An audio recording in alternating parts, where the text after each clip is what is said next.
Welcome back to 755 is Real. I'm David O'Brien, Braves writer for The Athletic. I'm with my co-host, Eric O'Flaherty, former Braves left-handed reliever. What's up, Eric? How you doing, man? What's up, Dave? I'm Not good. much. Not much. Just got back from that West Coast. Kind of a hit and miss trip for the Braves, 4-4, which in normal years you would think, okay, that's all right, break even on a West Coast trip, but this one just didn't feel. It didn't have that good feeling though, because two of the wins were against Oakland, which is really horseshit these days. So you swept that one, and you lost both series at Seattle and San Francisco. And it was the way, you kind of lost The way that you lose, yeah. one in Seattle with Kenley blowing that save after that. What would have been the biggest win of the year ended up being maybe the most wrenching loss. So, and then in San Francisco, you just had didn't play real good ball. The offense kind of sputtered most of the time. Yeah, Cobb was locked in. And oh, he was. With that dude, you can catch him on a day like that, and there's not much you can do. Yeah. But the offense kind of sputtered. The bottom of the order is carrying them. The bottom of the order and Dansby. Dansby had the huge game, a couple of big 2-out hits like he's done all year. But the bottom of the order, you thank God for that, because that's what's doing it for the Braves. Michael Harris and Grossman and Vaughn Grissom, and and Darno at 5. All those guys have been the ones really driving in runs. Yeah, it's hard to win with, sometimes it just works like that too, but it's, 2 or 3 guys in the middle of your order get cold at the same time. Yeah. And they're going to get the most important at bats. Yeah. And they've had that, and you got to think, that'll turn around pretty quick. Yeah, but they've got all 3 struggling at one time. In the top 4, you've got Acuna, Riley, and Olsen really struggling. But Olsen really has done. He had the home run at Oakland. Other than that, he's had a really bad few weeks, and Riley isn't doing much better. And Acuna, it just hasn't been Acuna. We've seen this now for weeks and weeks. He had a nice couple of games in San Francisco, showed some signs. Maybe he's coming around. He had a couple of doubles, a couple of hits in one game. So that was encouraging. But they're not getting anything right now from Riley and Olsen, who carried them for a lot of the year, power-wise. But Acuna's, it's funny. It's got to just be the twist, any kind of twisting motion on his knee, because when he runs, like when he broke for home and had to stop, change directions, and scramble back to third base, was like some of the most athletic movement you could see. Yeah, he looked fine, and it was so crazy how he had to stop like that. It worried me about his knee, and it's weird to watch it and think, okay, that doesn't mess his knee up, but just swinging does. It's just that movement. It must twist and either mentally or physically or both. That twist is where he's apprehensive, and obviously any kind of slight alteration of his swing is going to affect it. I mean, if he generates part of his power from there, then it's not going to be the same power. So probably going to be next year before we see the real Ronald Acuna, but encouraging signs. And the big news today, what we need to talk about is Ozzie Albies coming back. He's reinstated today. It's been 3 months. Now, I know he didn't go off to a good start, but never mind that. It's history now, because we might as well be starting the season over again. It doesn't matter what he did before he got hurt. Nope. And this is an opportunity for the Braves, because he comes in, he's going to be fresher than like anybody on the field for the most part on either team. And Ozzie Albies, the Energizer Bunny anyway. So you got to think he might be able to provide them a spark that they really could use right now. They were getting that spark from the young guys, from Grissom and from Michael Harris. But Harris has been up a long time, played a lot now, and he's still playing great. I mean, he's hitting right now. Harris is hitting like almost 400 with 5 homers in September. Guessing like 1,100. I mean, the kid is just, when you think he's going to start struggling, some other teams are going to figure out something that he's going to have to adjust to. The kid says, "No, I'm not the normal rookie. I'm pretty special." You're right about that too, because there's been times where I start thinking, okay, they figured out here's how they need to get him out. You see a game. I've seen a few games where nobody throws him a fastball. He just starts chasing, and then it's like 2 days later, they hang him one breaking ball, and he hits it out. Or there's a pitch, up and in, or down and away, whatever it is. There's a location where I'm like, I'm watching as a pitcher thinking, okay, this guy's got to have a hole. He can't just hit 400 for the rest of his life. Yeah. He can't be this good. And every time I start thinking that, it's like the exact pitch I'm thinking might be a way to get him out. He'll do damage on it like the next day. I mean, he's just special, dude. I think he's going to be rookie of the year. I think Strider's going to be second. I don't know how close it's going to be. Probably pretty close, but I think Harris is going to win it. He's probably going to get rookie of the month for the third time in 4 months. I mean, that's kind of got to seal it for you. In 12 September games, he's hitting 391, 5 homers, and 1174 OPS. The only National League player with more homers than him in September is Dalton Varsho with the D-backs. He's got 7.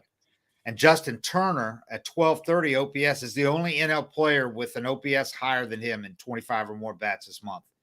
I mean, kid's just and playing longer than he's ever played in his life, you know? Yeah. And showing no signs of anything but getting better. But getting back to Ozzie, it's going to be interesting to see. I'm eager to see when the lineup comes out and it's just how Snit uses him, because it's not, you know, at the time when he got hurt, you thought, well, okay, when he comes back, whoever's playing second base, RC or whatever, just go back to the bench. Well, that changed when Grissom came up and started breaking. And Grissom's another one who struggled a little bit here and there. And he had Snit gave him a day off after he had a bad series in Seattle. That's really the first time he struggled for more than, 1 or 2 games. He was 0 for about 3 out of 4 games, 1 for 15, I think, and sat him for a game. But he's another one that he's been one of your best hitters since he was in there. So it's not just a case of you stick Ozzie back at second base and bench Grissom. You don't do that, and you don't just move Grissom to the outfield and bench Grossman, because Grossman's another one of their very best hitters. So that's where it gets tricky. That Grossman's swinging the bat so well too. Yeah.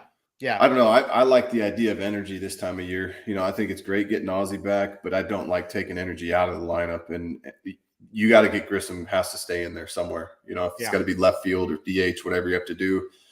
Give Ronnie a few extra days to, because his knee's not right. But you got to keep those guys, Grissom, Harris, and Ozzie.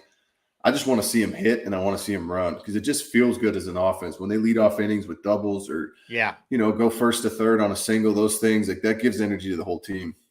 And if Acuna was playing the outfield, it would be a little easier to work him in. But Acuna's been DHing every day now for a couple of weeks. And I don't think they wanted to have him play the outfield until the postseason, hoping that. But you know what? Like you said, I know he's not going to like it, but this is a chance to really just rest Acuna for a game here and a game there every 3 games or something, instead of, feeling like you have to play him every day at DH. I don't see any reason why you couldn't, and then have him ready to roll in the postseason. Yeah. Because it's not like he's killing it. He's not like he's killing it out there and getting 400 or hitting with power. You could afford to rest him every 3 games. And now with Ozzie in there, you're getting another speed guy and another guy that gives you a real big, a boost of energy. So, there's no shortage of guys who can hit leadoff. Dansby, Ozzie. I know they don't want to use Harris up there yet. You could, but he likes using Harris where he is, I think, for this rookie year. Down in the order. Well, I wouldn't mess with where he's at and what he's doing. So well. And you got a good shot to get guys on base for Acuna and Dansby early in the lineup. So for me, I don't know. It's tough, because I think they're trying to give Ronald a chance to get going. Yeah, and they know that's what's so tough about managing and making these decisions, is they know the value he has when he's right. He's one of the best players in the game. Yeah. Absolutely. But if he's like this, and I guess you have to learn the player, some guys respond really well to time off, and some guys get no better, because it's like they just keep the same bad habit they had the day before. Some guys need to work through it, and some guys just need to be fresh. So I think that's probably the hardest thing to tell with Ronald does he have a bad habit right now from his knee? Right. Or are his legs just tired because he's running on, 1.5 knees instead of a full 2 right now? It's hard to tell what would get him right. And I think they got to toy around and figure out how to get him right, because they know how big a deal he is when he's right. And the other thing that makes it a little difficult is Snit's one of the few managers who has an infield. He plays every day. Every day. So if that wasn't the case, if they had a normal situation where, like these days, so many guys don't play more than 155 games a year. So if you were now with Olsen struggling, you'd rest him for a day. You could move Austin Riley over to first and have Vaughn Grissom play third base, because he's played third plenty in minors. Or you could rest Riley for a day because he's been struggling and have Grissom play third. So, and maybe he'll do that. But I know Olsen really likes to play every day, and he's got this far. You know how it is this far when they've played every game, you're leading the league in games played. I think it becomes one of those things where you really don't, you got this far and you really don't want to be out of the lineup for a day. Well, guys love to point to that. Yeah. Guys love to point that at the end of the season, 161, 162. It looks great on your baseball card. Right. That was the year. And that's what I'm saying. We're able to do it. Yeah. But it always, that's how guys get evaluated. If you look at Mike Trout's however many, last few years he's had, he didn't have any of those 162s, 160s, 155s. And it's different though. I always wonder when you have like Olsen's contract status is filled out for like 8 years. Doesn't have incentives for games played or anything. It's just it's strictly he likes it. Yeah. Likes playing every day, and Snit's satisfying him, But that's what I'm saying is it's a matter of figuring out, am I better when I do that? And I think for him, he probably feels that way. Like when he plays every day, his swing's better and he's right. But when you go into a slump of pretty bad, it's like somebody has to step in and tell you you're taking the day because they're never going to take it. I think Snit should just sit down and talk with him and Austin Riley and go, look, here's what I'd like to do. Let me know what you think about this. The kid has played really well. He can play these other positions. We got a chance to give you guys a little bit of rest so that you can be fully ready, at the end of the year without missing anything, because it's not like, right now with you guys struggling, this would be a good opportunity to take a game or two off. I think if you just presented it to them that way, I don't see how they could go, no, I want to play every day. You know what I mean? Well, it's a pride thing, right. I think. And it's also, it's not fun just sitting on the bench watching. Like guys come to the park, they want to play. Or you could tell them you're going to get in the game. We'll get you in the game. We'll get you a pinch hit at bat or whatever. And if that thing's still going to say, it's not going to say 162 started, but it's going to, nobody looks at that anyway. They look at games played. Yeah. Well, I think too, it's like, sometimes the best thing to do is tell them there's no chance you're getting in the game today. Right. Like you are not seeing the field unless somebody, breaks an ankle, and don't touch a bat. Just take a day and don't think about baseball. Don't practice your swing. Don't take any BP. Just take a hard reset. And sometimes that does a lot more good for you than going and taking an extra 50 swings after the game, trying to fix it, getting there tomorrow, doing early work. Like sometimes you can just kind of swing yourself into a hole, and your body's tired this time of year. So these are the things though that veterans learn. They learn as they get into August, September, what their body's going to feel like, how to get through it, how to get out of it. And, you just over time figure out I need to not even think about baseball for a day, or I need to keep playing. Because last time I was in this situation, I just kept grinding and I didn't change anything, and then I got hot. And the schedule doesn't make it easy for Snit to do that because they've had these off days. So it's kind of hard to say, you need a day off when you just had 2 days off, Yeah. So I like that sometimes guys get a day off going into an off day, and then it's a full 2. Right. I mean, Snit loves doing that to guys. Yeah. Yeah. But I mean, it's like if they had one of those stretches like they had earlier in the season, they had a couple of times where they played like 20 and 20 days. It'd be a lot easier to tell them we're going to give you a day off. We want you ready for the postseason and not playing, not grinding every day. But anyway, it's going to be interesting. It's got options, and that's certainly a lot better than than what it's been sometimes in the past where a guy got hurt and you were scrambling, and they got more. They got depth and it's good depth. So there was times last year where they were throwing 2 or 3 guys out there that were just an out. Right. That were bottom of the lineup, and they're not in that situation now. Quad A players, you know. So, and this time they're putting a guy, Adrianza, who's a good bench player. They're putting him on the IL today with a, injury, quad injury. So it's, that's how far the organization has come, the depth they have, the quality depth they have. So it's going to be interesting. They need to get, wait, we got an ad. Cam, you want to read an ad? Yeah, real quick. Let's knock this out from LinkedIn. As you gear up for fall, you need the right people on your team to help your small business fire on all cylinders. LinkedIn Jobs is here to make it easier to find the people you want to talk to faster and for free. You can create a free job post in minutes on LinkedIn Jobs to reach your network and beyond to the world's largest professional network, over 810 million people. Then add your job in the purple hashtag hiring frame to your LinkedIn profile to spread the word that you're hiring so your network can help you find the right people to hire. Simple tools like screening questions make it easy to focus on candidates with just the right skills and experience so you can quickly prioritize who you'd like to interview and hire. It's why small businesses rate LinkedIn Jobs #1 in delivering quality hires versus leading competitors. LinkedIn Jobs helps you find the candidates you want to talk to faster. Did you know every week nearly 40 million job seekers visit LinkedIn? Post your job for free at linkedin.com/real. That's linkedin.com/real, REAL, to post your job for free. Terms and conditions apply. I'll tell you what, man, they got some, I thought it was, I thought really encouraging to see, just a reminder of how far Kyle Wright has come. That game the other day in San Francisco, early on, I mean, he loads the bases in the second inning and gets out of that jam. That's one of those where in the past, I mean, last year, there is no question that game, that inning just falls apart. Snowball. The bottom falls. Yep. And he's out. He doesn't even get out of the second inning. And every time he does that nowadays, he's still going 5 or 6 innings, you know, really, he has come so far. I'm looking at how he got out of that, you know, walks. He's got 2 outs in that inning.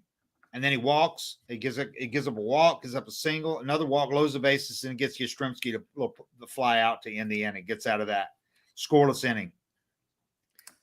Threw 51 pitches in the first 2 innings, but only gave up 1 run in those innings, and then settles in and gets 11 outs in the next 11 batters.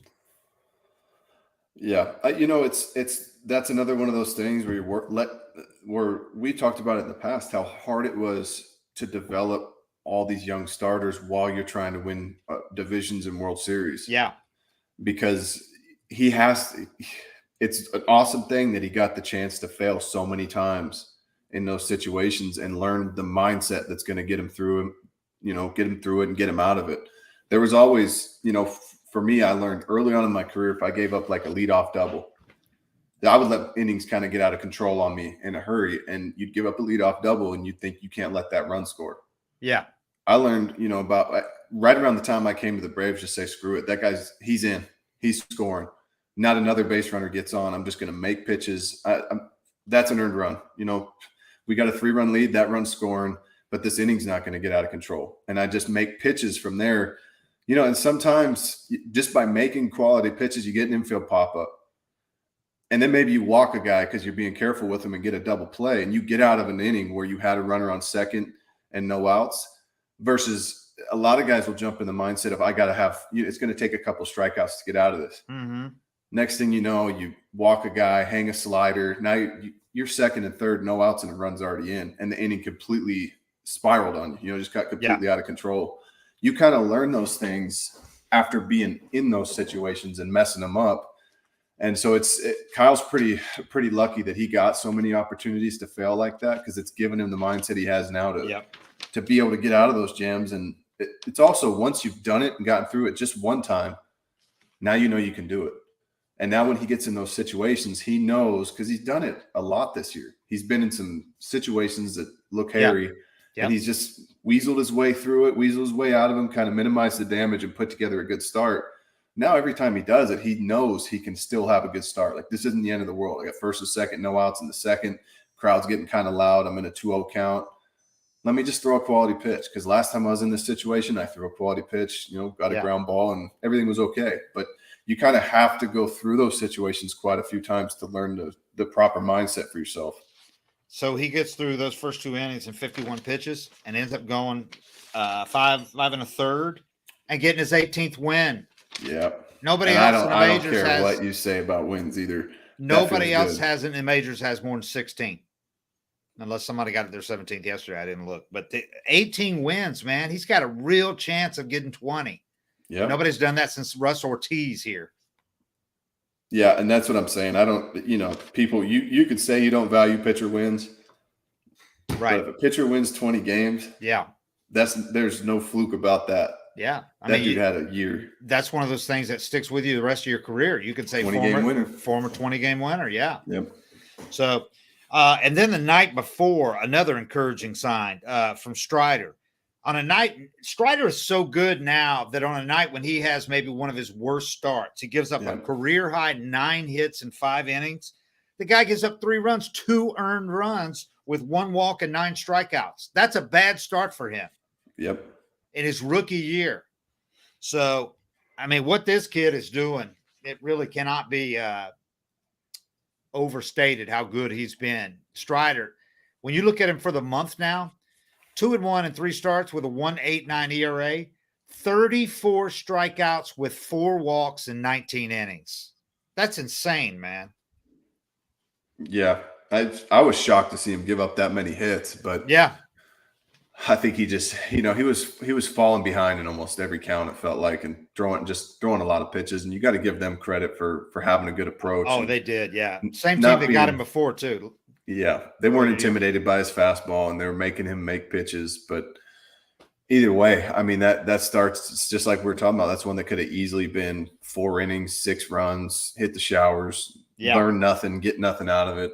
And even the Oakland start, he's learning how, when he doesn't have his best stuff, he still has pretty great stuff. Yeah. But when he's not locked in, he's still learning how to get through starts and eat up some innings.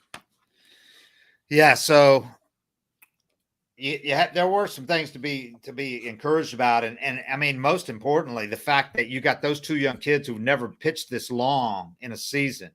Because last year Kyle was sent down and spent most of the year in AAA and didn't get brought back up till the postseason. And Strider last year spent the year in minor leagues and came up at the last weekend of the season, but didn't get on the postseason roster. So they're pitching further than they ever have. Strider's already got well over his career high in innings. And they're still pitching strong, man. I mean, Kyle had a little arm fatigue, got a couple extra days rest, and came out and did what he did and got his 18th win. So you got to like where they are with 2 weeks left in the season.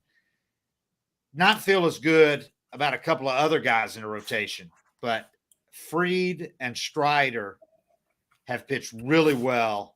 And I think Wright had a nice bounce back there because Wright for the month is, he had a rough one before that. Yeah. Gave up the 8 runs. It'd be nice to get a few blowouts where you can, take these guys out at 70, 80 pitches and try to conserve some energy.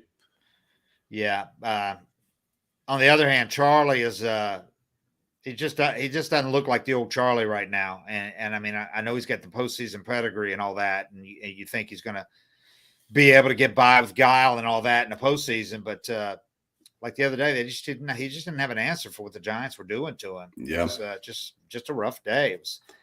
So for the month, he's 2-1. He's got a 4.67 ERA though. He's given up 14 hits, 9 runs, 6 walks, and he hit 2 batters the other day in that game. So, I mean, if I'm starting the postseason right now and I have to play division series, the best of 3 or the best of 3 thing, you're playing 3 games. Yeah. The wild card series. I'm not having him do pitch to the game 3. I'm right now. If I had to do it, I mean, I'm going Fried, Strider, and Wright right now. That's the way I would do it. Yeah, Charlie's it's what you're waiting for. Yeah, I mean, he's getting old, so you're waiting for the magic to run out. But I mean, he's kind of in that position where it keeps working. Why would he stop? Right. And now there were times last year where I felt the same way about him. Like, okay, he's finally getting old. And then he locked in. And he's still good over the course of the year. He's still fine at the back end of your rotation. I just wouldn't make him one of my first 3 postseason starts. No, you're just always asking that question with a guy that starts getting into his late 30s. But then he locks in. And he could easily do it. If he has a couple really good starts to finish up the season. Yeah. Yeah, it completely changes how I look at who I'd want starting in the playoffs. Sure. Yeah, because you don't have to worry about him in the postseason to have it affect him at all. None. But you also don't have to worry about it affecting Fried and Wright, obviously, at all, because Wright pitched in the World Series, and I don't think anything's going to affect Spencer Strider. I could see him getting pretty amped up. That kid he's a different breed, man. Yeah, but he's pretty. I've seen some of his interviews too. He's pretty sharp, very, very smart. Yeah. So he's not overwhelmed. No, I don't see him getting overwhelmed at all. I don't think you have to worry about any of those guys. So another good problem to have, though, 4 starters, where especially last year, you're having to, you're having 2 bullpen games in the World freaking Series, I know. Dylan Lee started a game in the World Series, man. Yep. So you're not going to have that problem this year, But at the back end, it's not Odorizzi's kind of hit and miss, man. He's not giving them what they'd hoped. That no hitter he took in St. Louis to the 6th inning, notwithstanding. But again, he's your 5th guy. You don't need him in the postseason. You're only going to need 4 max. Yeah. So Ian Anderson, he is not an option anymore. Pulls left side. He wasn't pitching well at AAA anyway, but left oblique. He's done for the year for all intents and purposes. Yeah. It's one of those years, though, that's just like put me out of my misery. Right. Probably, I mean, at this point, the best thing that could happen to him. It might be, man. It might be. Just shut it down. Look forward to next year. I mean, yeah. When that's what I'm saying is, you go on these runs where you just don't know what's wrong with you. And the best thing for you is to just be done and reset, just a hard reset at time off. Yeah. And guys will keep working and working and working, and you're thinking about it. And you've got this bad visual in your head of how you want to throw, and you just keep repeating it, and even if you're not actually throwing the ball, the muscle memory of your visual of how you're delivering it, like, just keeps repeating. Yeah. And you just need like a month of not even thinking about it, not touching a baseball, not watching baseball. And then you pick up a ball and it's like, oh shit, this is how I throw. It's right there. It was there the whole time. I just didn't give it long enough to kind of reset and be there. And sometimes you get little injury like he's gotten. It's just a sign of like, dude, just fucking back off, take a break, and just come into camp ready next year. Clear your head. And at least you won't have to feel bad that if he's healthy and they're pitching without him in the postseason, he's like, God, I should be. At least if he has an injury, you can say, well, I'm hurt. I couldn't be there anyway. So, and that's the pressure you're putting on yourself too. He's trying to get back and get right, and he wants to pitch in the postseason, and it's trying harder and harder and harder. You just got to back off. Right-hander, left oblique. Yeah, front side. Yeah. He's got that, Yeah. Gets all the way up. If you had an injury or two, you still got plenty of depth. I mean, you could have Kyle Muller. You could Bryce Elders pitch really well. Granted, it was against the Miami Marlins, but you got him.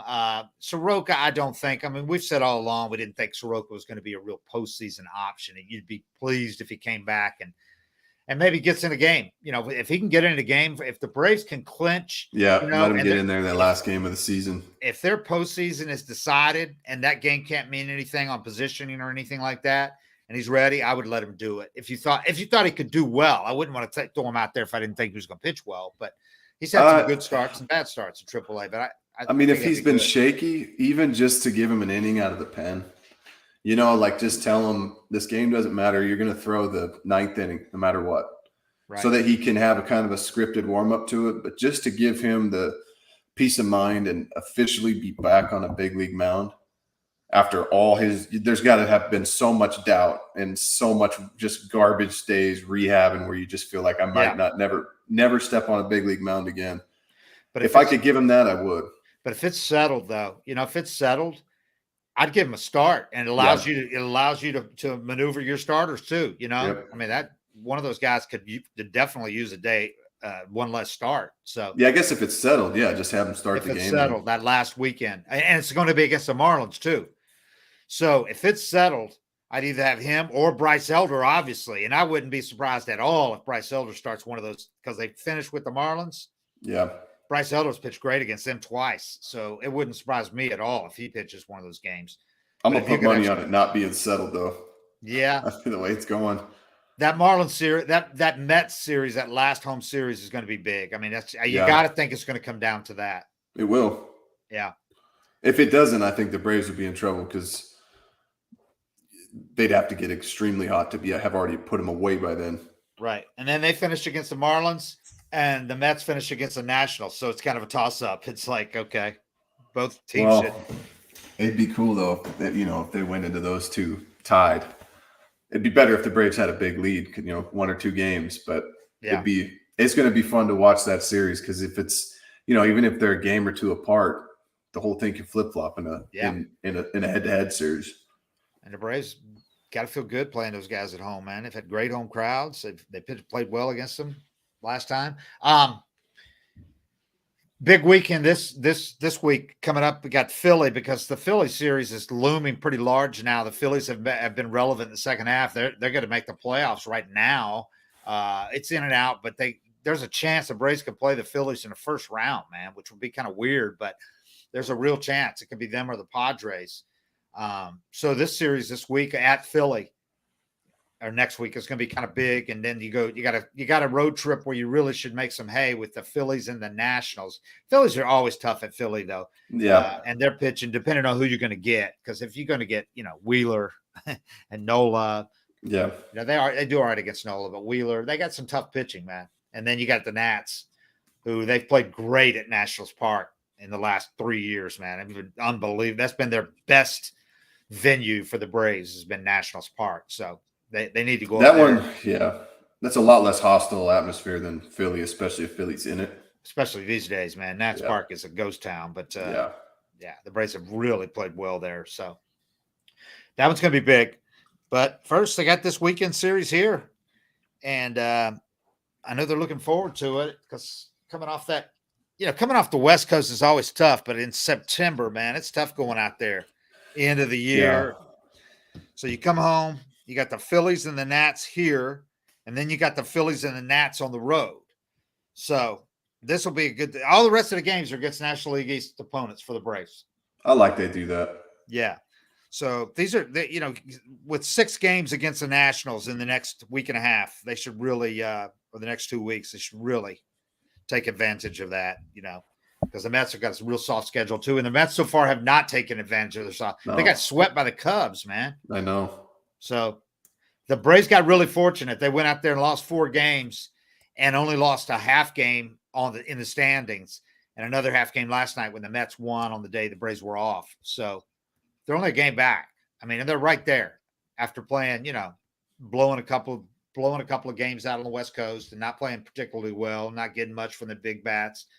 So, they're right where they need to be. They're going to come home. They're playing in front of huge crowds. It'll be sold out all weekend, I would imagine. I'm sure it will be. Yeah, it's not like it used to be in September. No, not especially not on weekends. It'll be sold out for the Phillies. So, and they'll even be good crowds for the Nats next week, which in the past, when school's back in session, Monday, Tuesday, Wednesday against the Nationals would have been 12,000 people, Yeah. But it'll be at 30s, low 30s. Well, that makes such a difference too, when your Nationals have all these young guys they're testing out, right? And they're playing better with those young guys. Yeah. But you go into a team that's trying to make the playoffs and the crowd's into it. That's another factor for those younger players that they're going to be a lot more comfortable in front of 10,000 at Turner Field than they would be in front of 35 at the Battery. No doubt. And doing the tomahawk shot and the chant and all that, and they've never seen that. And the lights go out, and what's funny is intimidating. I heard it a million times when I was a Brave, right? But it's always playing when shit's going your way, so it's just kind of cool. When I came over with Oakland, and they started getting that going, and the game was starting to get hairy, and you're waiting for the bullpen phone to ring, it has a completely different feel to it. Yeah. It's like, oh shit, they know what's up. Like you can feel that it's a part of the momentum of the park and that they're trying to get things going. The crowd starts getting into it and getting loud.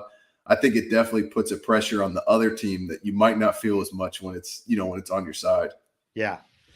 Yeah. I mean, and it's with that many people there, it is night and day, the difference when they do it and they turn the lights out and they're all using their phones to do it. It's pretty impressive. There's not another scene like that in MLB. There's I got to get out there and see it. Like Diaz entering is the best, but this is pretty intimidating with the lights out and all that. It's pretty cool. Yeah, they didn't used to be able to do that stuff with the lights. If you flipped them off, right. It took like it took forever to turn them back on. You would have to delay the game for 20 minutes for the. These you just flip them on and off. Yeah. I remember a couple times they went off at Turner Field when they turned them off when they went out at Turner Field and they had to hold the game up for about 12 minutes for them to come back on. They turn on, but they're at 10%. Yeah, the heat up. Yeah, they take a minute. Yeah, these are different. These are LEDs and boom. They flip them on and off too, like strobe effect. They do all kinds of shit with them. So. Yeah, I got to get out there and see maybe playoffs or something. I'd love to see that place because the year I played there, 17, I mean, we weren't very good, and it was just kind of getting started. But watching the games on TV now, it looks crazy. Yeah. The energy just looks totally different. It is totally different. Yeah, 17, they had pretty good crowds, but it's gone up every year, and just the energy is so much better. Yeah. And the postseason, man, it's great. It was crazy last year. So I might have to try to make it out. let's see if they experience it again, because it's no given. That first round is going to be tough, man. They'd have home field, right? Yeah, if you win the division, So they get all three. Yeah, that'd be pretty fun. Yeah, that helps a lot, obviously. Yeah, all three, no travel, all that. Yeah, so I think that's one thing they definitely got right. Wild card. Yeah, you got to reward for the regular season to mean something. And I hated the 1-game wild card. Terrible. It's terrible. It's like your starting pitcher has a bad inning, your whole season is up in flames. The other starting pitcher has the best game of his season. You might not be. It might not matter how well your guy does. It's tough when 162 games can be decided by one guy, one pitcher. Yeah, have an off day. Not right. That's not right. Yeah, it's not. Baseball's the last sport you need to be doing that in. Yeah. So, all right. Well, we'll do this again after the weekend series against the Phillies, and we'll see where we are and see what Ozzie does tonight. And stay tuned. Check on my Twitter feed. We'll have the lineup posted pretty soon, probably about an hour. See where Ozzie is in that thing. But he's back, and we're coming down to the last couple of weeks, and here we are, playoff race, just like we thought it would be. One game separating them after playing 140 games. 142? It's so stupid that this always happens in baseball. Yeah. That many games, and it's always a game or two. That's why they say all year long every single game matters, because end of the season it's one game apart. They've played 100. The Braves have played 143 games, and the Mets have played 145 games, and the Braves are one game behind them. That's so stupid. And they're 41-30 on the road. The Mets are 43-29. And how about at home? The Mets are 47-26. The Braves are 47-25. It's almost identical. These teams are so close, man. Yep. We knew it was going to be like this year too, from early on. Yeah, and the Phillies are 9 back of that. And then, man, then you look at wow. You talk about top heavy. The Marlins, 30.5 games back. The Nationals are 40 games out of first place. The Nationals are World Series. The Nationals are 50 games under 500. 50. Ooh, that'd be a long year. That's a long year. Oh, man, that's rough. All right, we'll talk again. Thanks, everybody. We appreciate it. Give us a thumbs up. Like us.